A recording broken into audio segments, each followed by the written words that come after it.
நாடாளுமன்ற உறுப்பினர் ராமநாதன் அர்ச்சுனாவின் கைத்துப்பாக்கியை சான்று பொருளாக்க பெற்றுள்ள நீதிமன்றம் அதற்கான அனுமதியை இடைநிறுத்துவது தொடர்பில் விசாரணைகள் இடம்பெறவுள்ளதாக சட்டத்தரணி விஸ்வலிங்கம் மணிவண்ணன் தெரிவித்துள்ளார். யாழில் காணி வழக்கு ஒன்று நாடாளுமன்ற உறுப்பினர் ராமநாதன் அர்ச்சுனாவுக்கும் பிரதேசவாசிகளுக்கும் இடையே இடம்பெற்ற முரண்பாடு தொடர்பில் ஊடகங்களுக்கு கருத்து தெரிவித்த போதே மணிவண்ணன் இதனை கூறியுள்ளார்.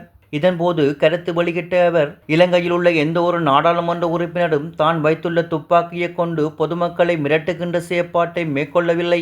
ஆனால் இவர் ஒரு புதுவிதமான தனக்கு வழங்கப்பட்ட அனுமதியை பயன்படுத்தி சமூகத்தை மிரட்டுவதாகவும் அதன் காரணத்தால் அதனை இரத்து செய்ய கோரி நீதிமன்றத்திடம் சமர்ப்பிப்புகளை மேற்கொண்டேன்.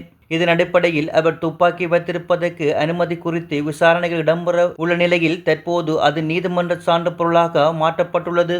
மேலும் அனுமதியை முழுமையாக இரத்து செய்வது தொடர்பில் பரிசீலிக்க காவல்துறைக்கு மேலதிக அறிக்கை சமர்ப்பிக்குமாறும் நீதிமன்றத்தால் உத்தரவொன்றும் பிறப்பிக்கப்பட்டுள்ளது.